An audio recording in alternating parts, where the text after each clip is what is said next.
Hello and welcome to yet another edition of E-Expressions for the New Indian Express. I have with me Nasiruddin Shah. Over 200 films, 53 years, stage, cinema, now streaming. He still gets excited enough to do something new every year, I think.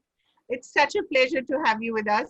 And of course, never minces his words and has written the finest autobiography ever, I think, in the history of Indian cinema. And then one Ah, day, thank you. which he has to quickly do a sequel of because it's not the complete life so far. So I hope you use some of the lockdown time to do that. Did you, sir? Welcome. How are you?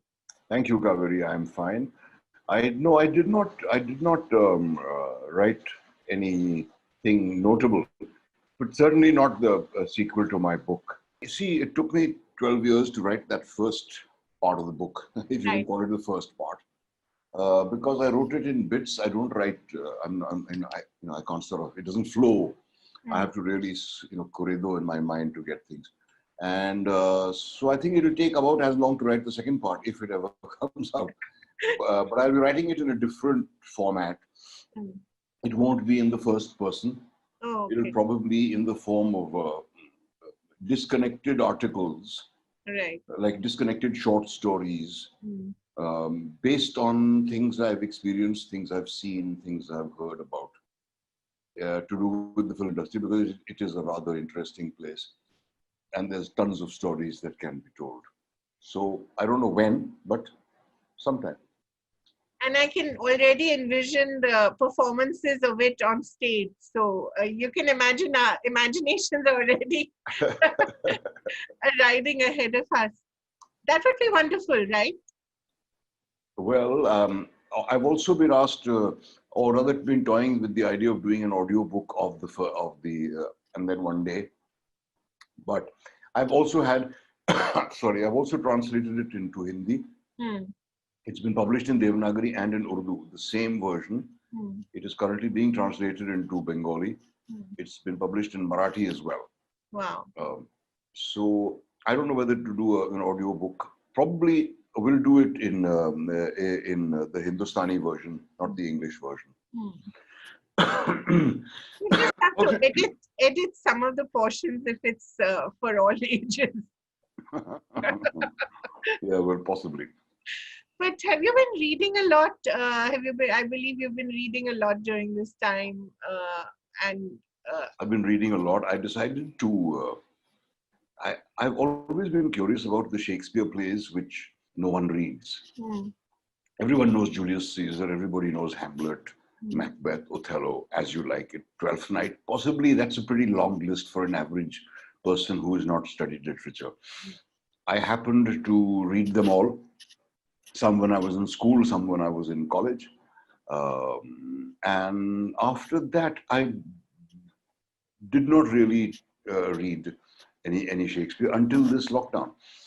And I decided to read those which I know nothing about. hmm. And there are so many. Yeah, There's a thing called King John. There's a thing called The Life of Henry VIII. And I didn't even know he'd written a play called Henry VIII. He has. amazing. Yeah, I read the Henrys in school. Yes, Fifth we read in school. right. I plowed through parts 1 and 2 of 4. Hmm, Part 3, 3 parts of Henry VI I haven't attempted. hmm. But I read the others. I found the play Coriolanus particularly fascinating. Yeah. And some of those comedies, whew, you wonder why they are called comedies, you know. Why is Merchant of Venice called a comedy, for example? I really have I can't yeah, understand I've that. never understood. It, Maybe because it doesn't have anybody's eyes getting gouged out or yeah, anybody getting stabbed to death or eaten by horses or something like that. You know, that's why it's yeah. a comedy. So that's what I've been doing. That took a while, but it was great fun, and I felt very stimulated. And the funny thing is, a lot of the time when I read a book, I a week later can't recall a lot of it. Hmm, Same thing happens with films that I see these days. I think this has been happening to me over the last 10 years. But I can recall the plots of each one of these, wow. Measure for Measure or Love's Labour's Lost, or things like Timon of Athens. Yeah. and stuff like that. So I'm thoroughly educated in Shakespeare, educated myself in it, and I was practicing Urdu, Yeah. reading and writing Urdu, which I've been also wanting to do. Right. It felt very stimulating.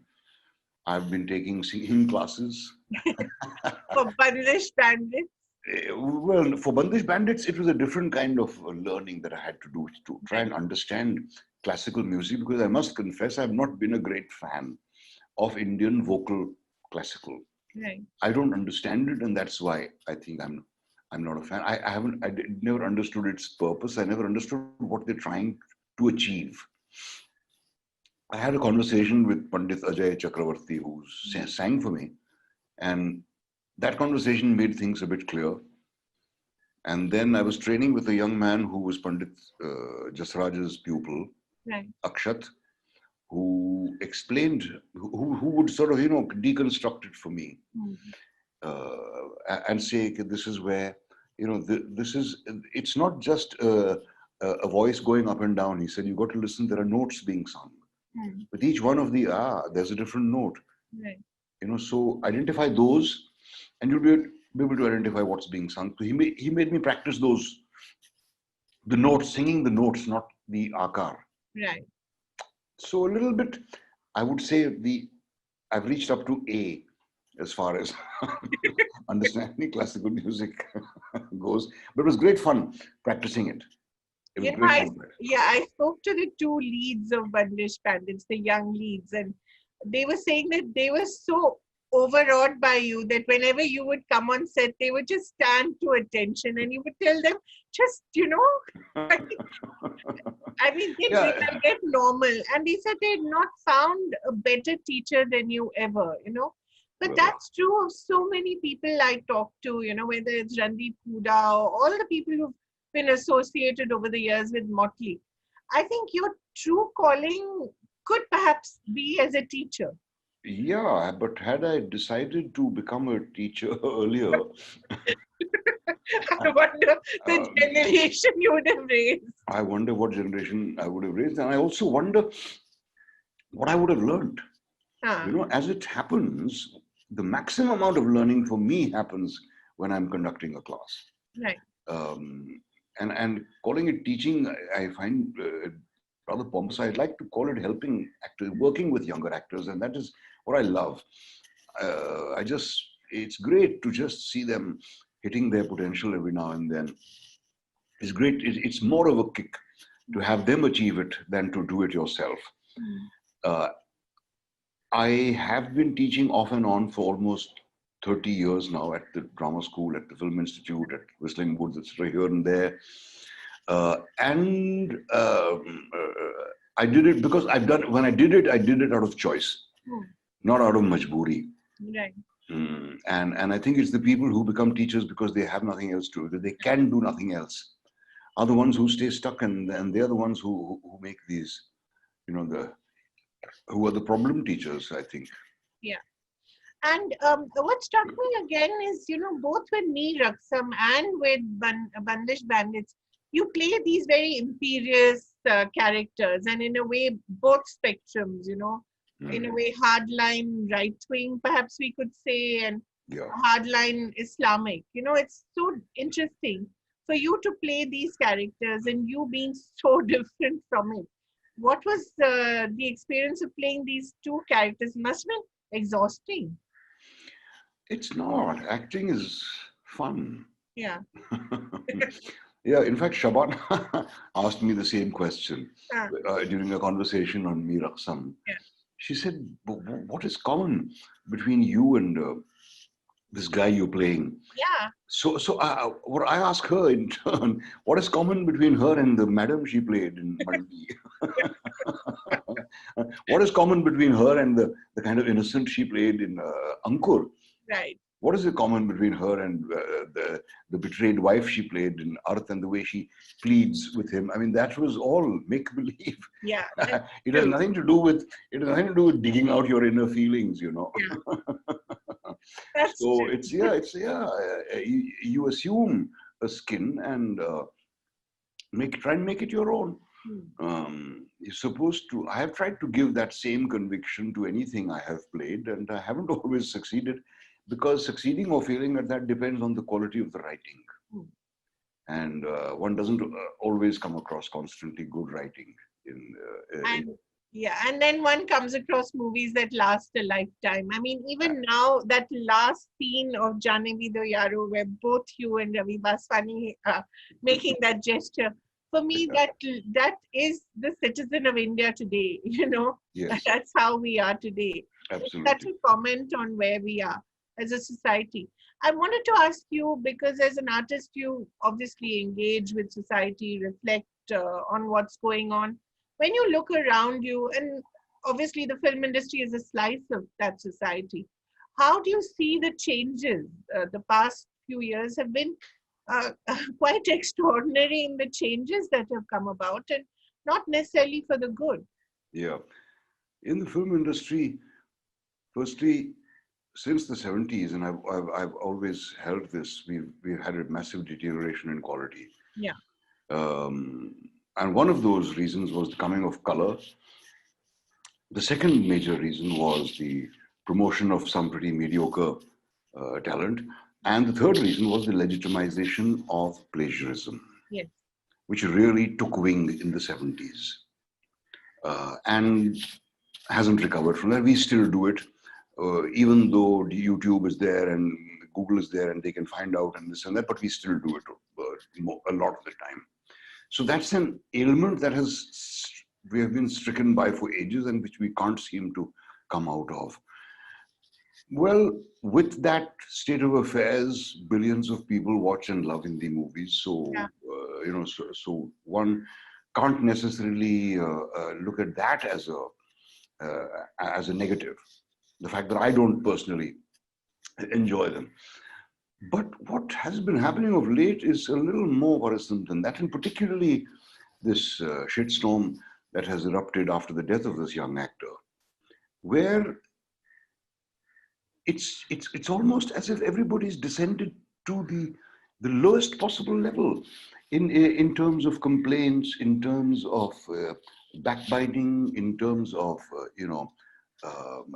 running down the other, and it's reaching alarming proportions. It is reaching communal proportions after a point, and there really does seem to be another agenda operating here, which will, I suppose, will come to light soon. But the level of piffle, the level of insignificant discussion, and the film industry has always been a massive one for anecdotes and gossip.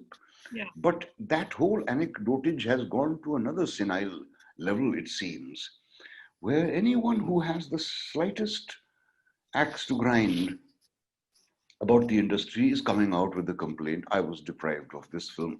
This, that, so and so. These things happen in any profession. But yet this whole thing, instead of subsiding, it seems to be coming to such a head that I don't know where the explosion will come in. And it is the result, I would say, of a gradually deteriorating mentality in our industry, even though there are probably more educated people in the film industry today than there were earlier. Exactly. In all professions. Yeah. The actors come in, a lot of them come in educated.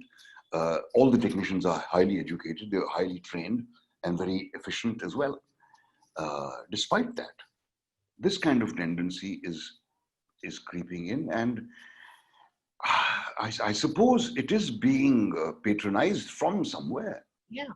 But it does seem to be a movement that seems to be driving a wedge again between people in the industry. The industry has always prided itself on being a big family and so on. It remains to be seen whether that is really true.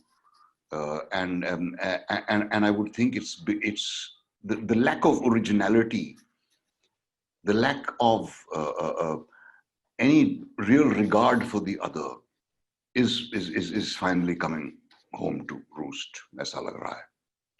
And I think it's, you said it's not very clear where, what the agenda is, but the agenda is quite clear. It is to divide people along communal lines.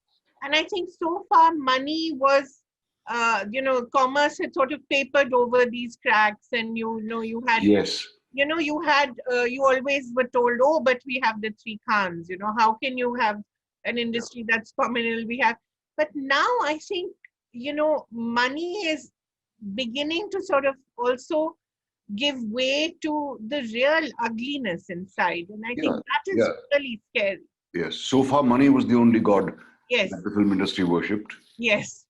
Now it's including others.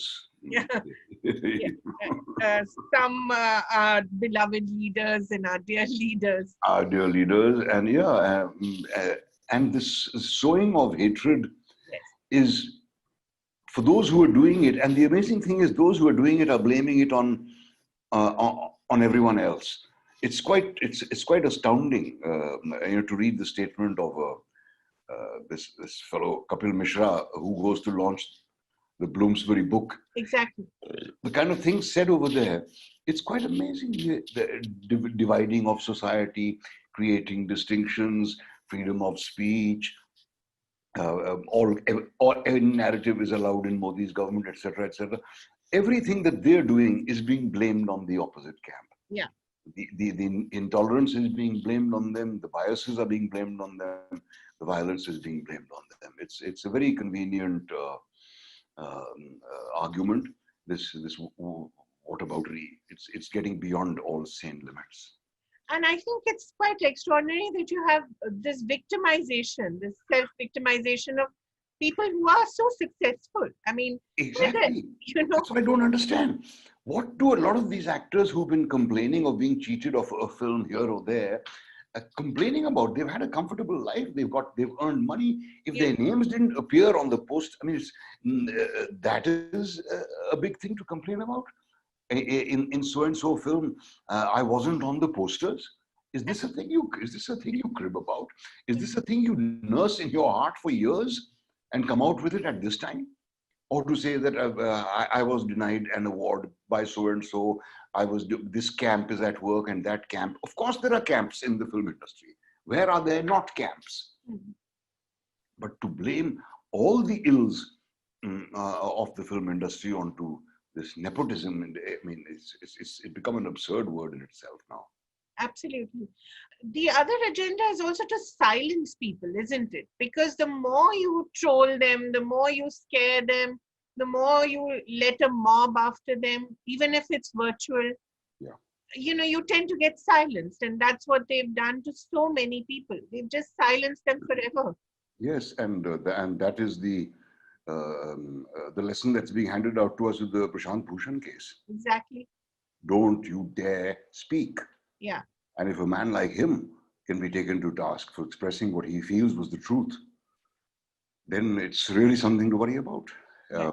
The fact that so many actors for no reason are being blasted in the social media.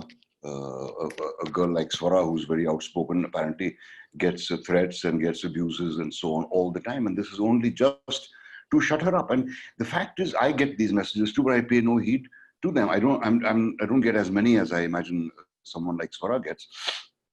But it does give you a certain, I mean, it does make your heart thump a little faster when you read you SOB, I'll do this and that to you on your timeline. Yeah. It doesn't make you feel good. Right. And you wonder, hey, should I be saying these things or not? And that is their intention. For example, the way the statement I made about a police officer's life being less important than the life of a cow got twisted into all sorts of statements. I am afraid. I said I'm concerned about my children, is what I said. I never used the word afraid, but yet they go on saying, I still keep getting messages saying, you are afraid, why don't you go to Pakistan? Pakistan. Yeah, now it's go to Turkey. Yeah. I mean, at least, yeah, I suppose Turkey is an improvement on Pakistan, but I mean, I'm not sure. Yeah. But, I wanted to remind you, remember what they did to Om Puri, your friend? That ghastly interview that happened where he had said something so innocent about BSF and about Nitin Pandya, and they just made his life a misery. Yeah. It was a Yeah. terrible, terrible thing.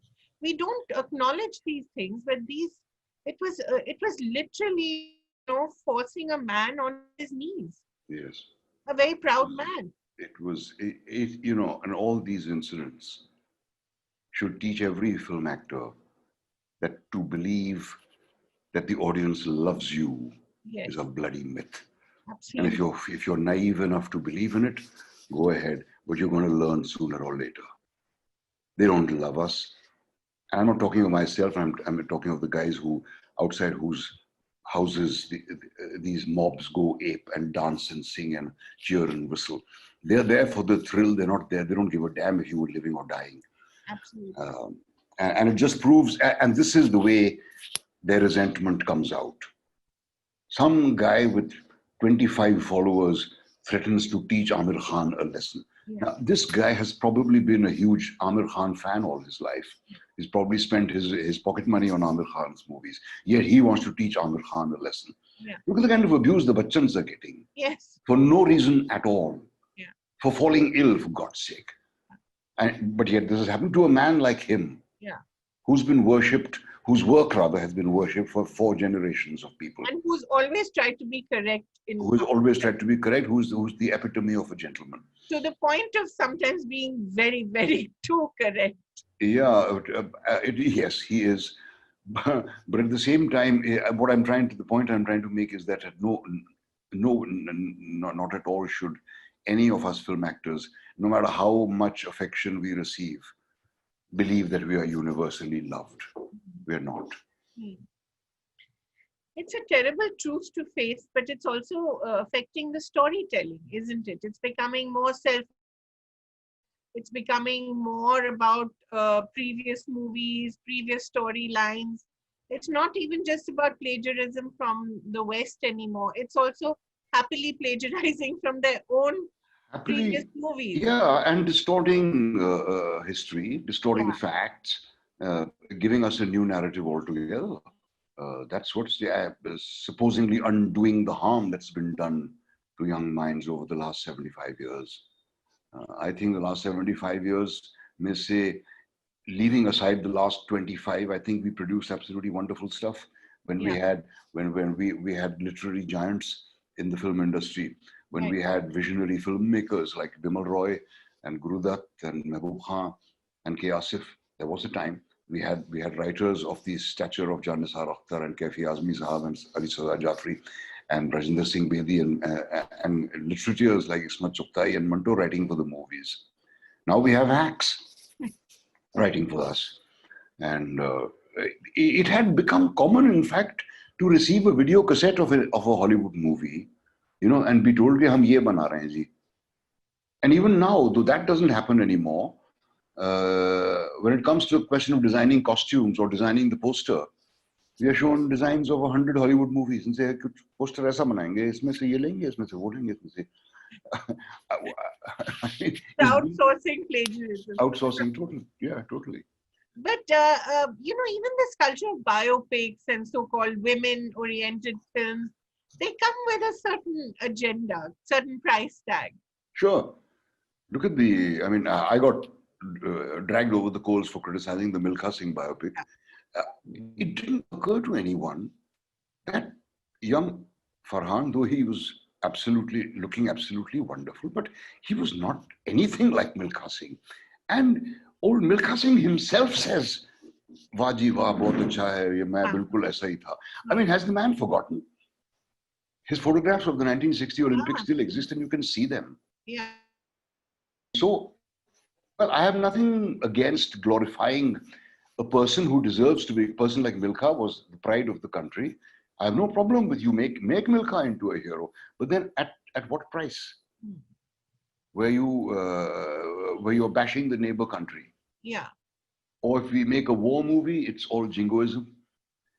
Not a single movie has been made in our country which shows war in its true colors, in its true essence, and talks about the horrors of war and the fact that there are no victors in a war. Every time we venture into whether it is the Gunjan Saxena or whether it is the whatever we've made Yeah. in terms of war movies, they are all jingoistic exercises.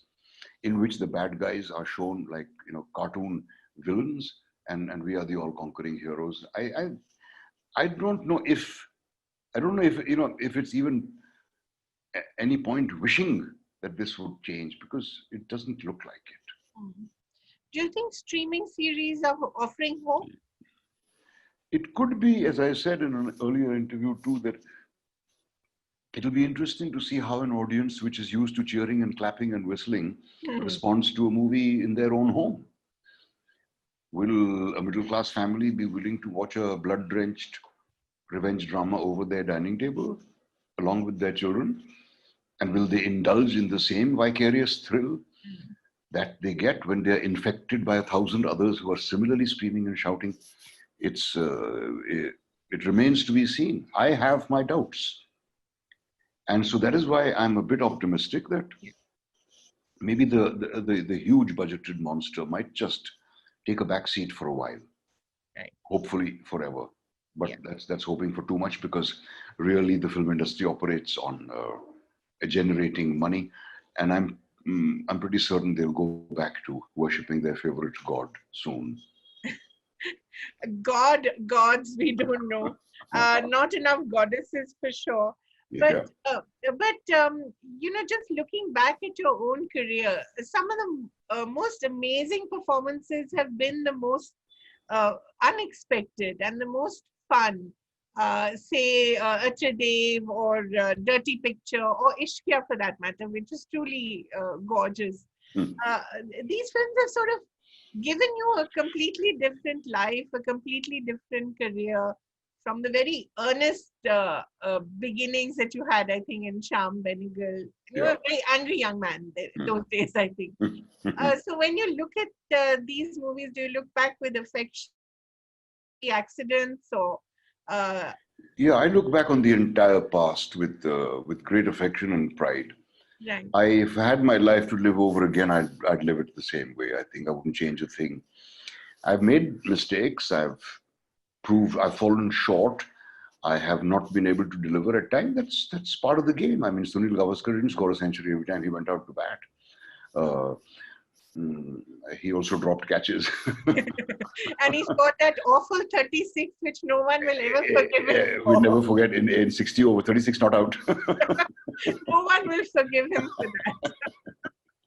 But what So, a great character he was, you know. I mean, when you talk about Virat Kohli the way you do, I can understand that. But people have no sense of history. They don't know where we're coming from, you know. exactly, yeah. Don't you feel you're talking in a hollow world? Yeah, well, I had no clue that what I said about Virat Kohli would have such a backlash. I just felt like saying it because I was infuriated watching some of his antics in a test match in Australia. But what people didn't understand is that I actually should have worded it differently, but I was too agitated to make my point.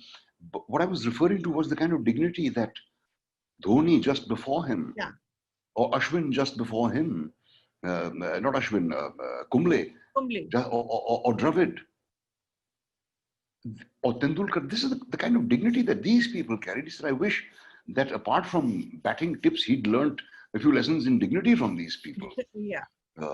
You never saw Sachin mouthing off at any opposition player. Right. You never saw Dhoni abusing on. And here you see this man spouting obscenities all the time. And then to the point where you see our girls doing it. Yeah. You know, when they were playing the World Cup. And what impact do you think it's going to have on the younger set? Where people, just like anybody, young filmmaker will say, "Haan, but wo to hit film bhi to copied thi na." It's that kind of a thing. Virat Kohli does it, so what's wrong if I do it? Right. That is what I was getting at. Yeah. I was not personally attacking Virat. I do not know him. I've never met him. I think he's a fantastic cricketer. There's absolutely no doubt about that. So one really does miss, the giants. You know, the civility in public discourse, the civility in public conduct. Yeah.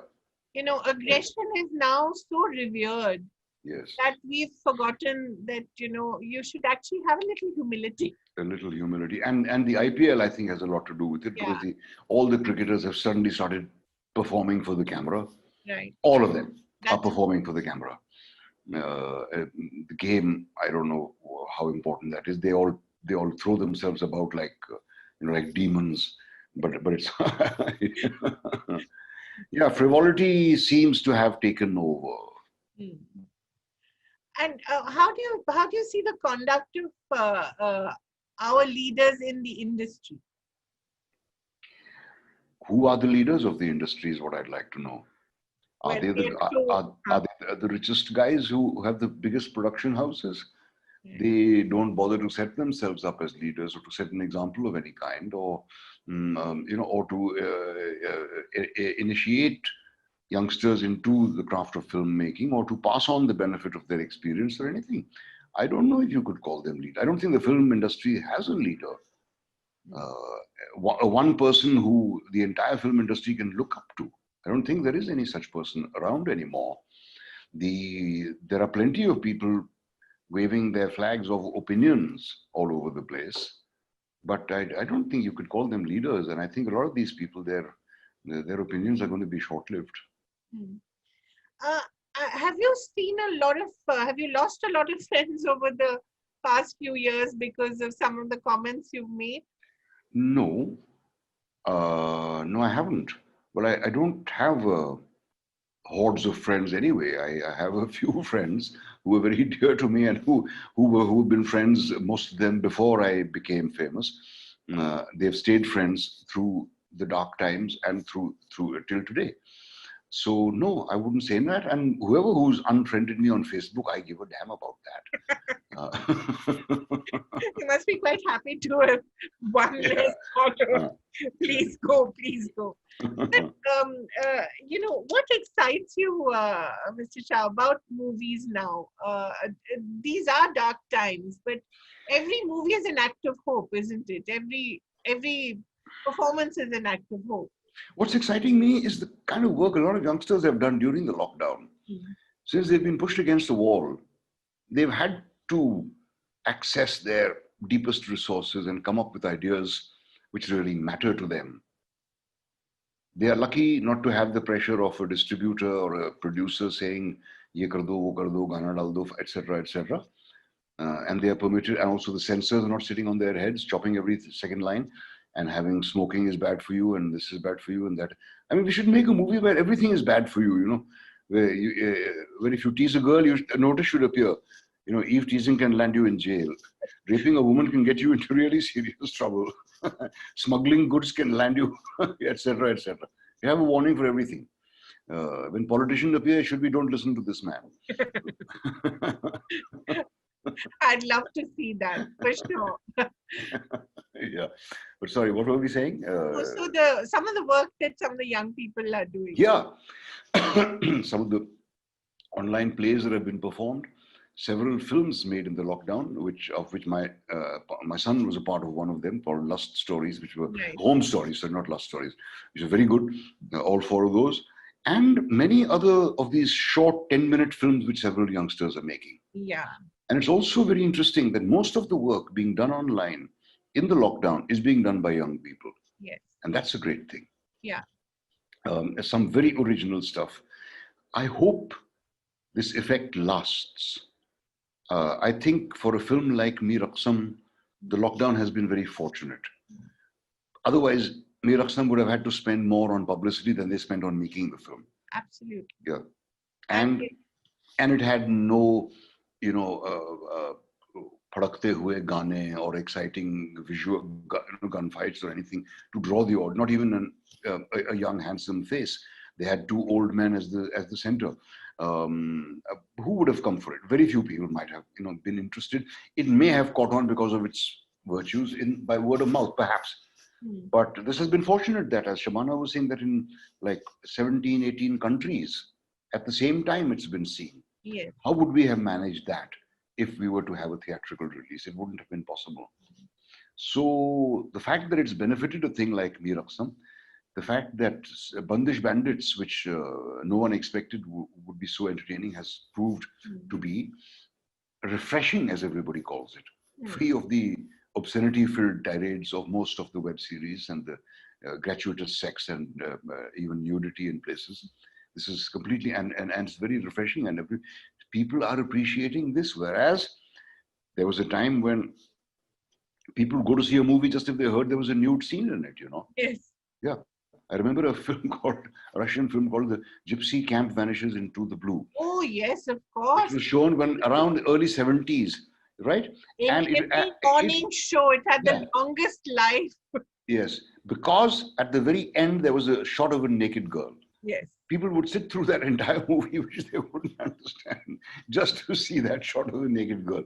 Well, things have changed from there, but the desire to see nudity or to see something that will be a turn on is still very great, and movies still manage to supply it. It's a great relief that something like Bandish Bandits has been an antidote. I hope it will persuade you to do more streaming series. I think that's the future, Kaveri. Yes. I really think I have no aversion to it. I never did. Like I had no aversion to appearing on television. It's Yeah, just you did Mirza Ghalib. I did Mirza Ghalib, which is Played one of the Shivaji. milestones in my career. I did the Absolutely. Discovery of India, and also a few other things. I did a thing for Chetan Saab called Paramveer Chakra. So Yes. I had no reservations. I never believed that if you do TV, you won't get work in movies. I was already working in movies. Right. TV was another medium, another avenue, and I don't alter my method of work if I'm on stage or if I'm in front of a movie camera or a TV camera or sitting doing a Zoom performance like we did of our play Waiting for Godot. Yes. What an actor has to do is the same, whether you've got tons of makeup on or whether you're talking to a blank screen and you're not even seeing your audience. What you have to do is get across. And performing online, it's very interesting that it has really made me realize the worth of not concentrating on the audience. Mhm. On stage, the audience is an integral factor. Yeah. A play does catch life with the presence of an audience. Right. When a play is performed before an audience, it improves by leaps and bounds. Here, there's no audience, but yet you can't afford to dwell on that. There's no laughter coming in, there's no appreciation, there's no applause. So it just teaches you concentrate on what you have to do, because that's what you should be doing on stage. Even if they're laughing and going mad, that should not affect you. Yeah. But it's actually quite difficult because that really means you have to just understand the word and just focus on the text and nothing else. Absolutely. And that is the direction toward which the kind of theater I do has been gravitating over the last few decades. Right. And even now, the words of Manto or Ismat Chugtai or Fairs, I mean, how contemporary they seem. I know contemporary is a bad word, but how it looks as if it was written for today. Absolutely. It's amazing. It's a proven fact that a piece of writing that stands the test of time is qualified to be called great. And in fact, just yesterday, Ratna and Hiba, my daughter, and I read 3 of Ismat's stories. One of them is a story called Jade, Roots. It could be a description of the COVID situation. It could be a description of the CAA, the NRC thing. It's talking about partition. And it's talking about, emptying the town of the minority, and the fact that to identify, it's so spookily prescient. God. She wrote this in 1948 or something. Jade. Okay. Yeah. It's one of the stories from which Garam Hawa is based. Okay. About the old woman who refuses to leave. Okay. And I mean, it made my hair stand on end when I was reading it. And we did it, and I think it's extremely effective. So Manto is more visceral than Ismat is, but equally sharp in his observations and as prescient. Is there anything that they wrote, any line or two, which so aptly describes for you what's happening in India today? There are many. In fact, in the story I did yesterday, there is this passage where Rajasthan में लिखी गई थी कहानी. She spent a lot of time in Jodhpur, Ismail Apa, कि अकलियतों को बाहर निकालने का जब फैसला खुलेआम होने लगा, like it's happening today. Yeah. And as Kunal Kamra said, that the kind of things you heard after 6 drinks, you now hear after a coffee, a morning coffee in the morning. Yeah. You know, खुलेआम होने लगा. तो मारवाड़ के मुसलमान इतने मुसलमान और हिंदू एक दूसरे से इतने मिले जुले थे कि उन्हें भेष या जबान या उनके हुलिये से पहचानना मुश्किल होता था. And there was a time, I have seen it, where the Maharashtrian Muslim was unidentifiable from the Hindu Muslim, the Hindu Maharashtrian. The Gujarati Muslim was not identifiable from a Gujarati Hindu. The Malayali Muslim was not identifiable from a Malayali Hindu or a Malayali Christian. They wore the same clothes, they spoke the same language, they ate the same food. They worshipped different gods. Kashmiri Muslims and Kashmiri Hindus. Yeah, exactly. You could not tell the difference. No, you couldn't. Yeah. So this line hit me particularly hard. And the next one after this, कि मारवाड़ में ऐसा था, लेकिन मारवाड़ से बाहर के जो लोग थे वो डर के भाग गए थे. पर मारवाड़ में सबने राजा जी से कहा कि हुजूर मुसलमानों को चुन चुन के निकालना बड़ा मुश्किल काम है, क्योंकि वो इतने घुल मिल गए हैं. उसके लिए एक कमेटी बनानी पड़ेगी जिसमें जायद फिजूल खर्चा होगा. I was reminded of the crores that was spent for that futile NRC in Assam. You know, amazing, you know? Yeah. I mean, how could they have known what's going to happen in this? No, I don't think they were not clairvoyant.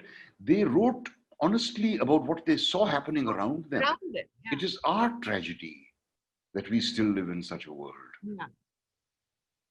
Yeah, it's our tragedy that we have to, read Fairz's words and find that they still have meaning. That they still have meaning, and you wonder at his, instead of celebrating, as he himself says in the morning, Freedom's Dawn, that celebrating is allowed, but mourning is not allowed. Right.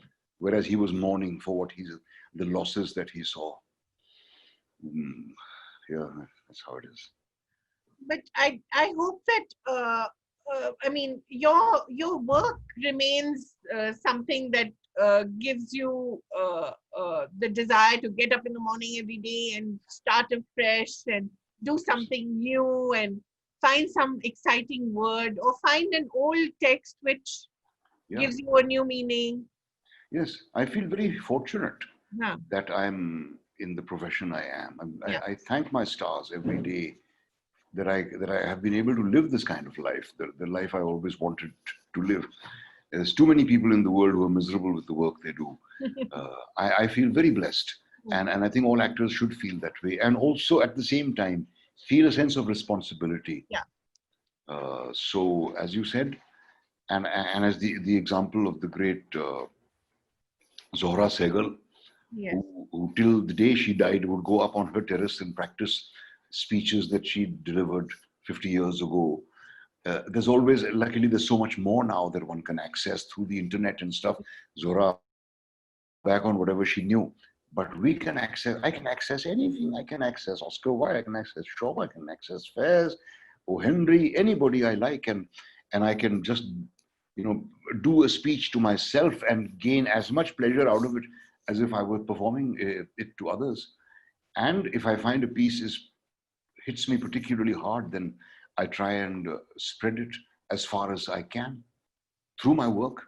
And my work offers me this opportunity. It offers me the opportunity not only to state political beliefs, it offers me the opportunity to explore myself. It offers me the opportunity to understand the world. It offers me the opportunity to understand other people. I feel very, very lucky. Yeah, and I think also to discover new things, discover new people, discover new talent. It must be exciting to see fresh faces. Oh yes. Young people. Yes. And it is so, I'm totally bowled over by the quality of actors of this younger generation. I think most of them are absolutely fantastic, and we have some totally outstanding actors, both male and female, Hmm. among the youngsters. As I said, they have been exposed to more than us, Yeah. but also they have a sense of discipline, which actors of my generation lacked by and large. Actors of the generation before me lacked it totally. Totally. Yeah. So Motilals and yeah, they lived a great life. Yeah, and they never thought these days would end. That's why you hear these tragic stories of people who lived in Pali Hill ending up in chawls, you Exactly. know. So, things, these youngsters have realized the worth of what they've stumbled onto. All of them don't attribute their success to godly beneficence. They know they've worked for it. Hmm. There's so many of these kids who've come from nowhere, made it really big entirely on their own steam. And that is something that's quite fantastic. And it's happening more and more. And having become successful, have been able to retain the qualities which made them successful, which means they understood what it was. Unlike the actors of a previous generation who, when they failed, had no clue why this had happened to them. Right. Yeah. And that bewildered look in the eyes of a has-been star is one of the saddest things you That can see. Yeah. yeah. But these kids of the generation after mine, disciplined, hardworking, well-informed, cinema savvy, and exposed to so much. Hmm. They had to be better than us, and so many of them are.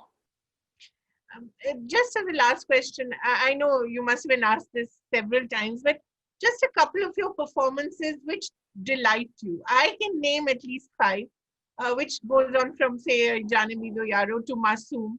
But just a couple which delight you even now, and you wonder, how did you, Ishqiya, for instance, how did you do that? Do you sometimes see yourself accidentally or otherwise and say, how did I do that? Ishqiya, in fact, is probably the only time in my career I've been asked to play a character in love. Hmm. Um, I have done it earlier in some terrible movies like Sunaina and all, but I felt, and another few others, but they were rejected outright. And I wondered, okay, hey, why is the audience not interested in seeing a guy like me in love? No, the fact was those were poorly written. Both the Ishqiyas, Yeah. it's not very hard to fall in love with adorable girls like Vidya and Madhuri Dixit. Madhuri, of course. It is not difficult at all to believe that you're in love with them. Yes, And I thoroughly enjoyed that. They're both absolute sweethearts, total pros, very good at their job, and delightful people to be with. So, as I said, it was not difficult at all.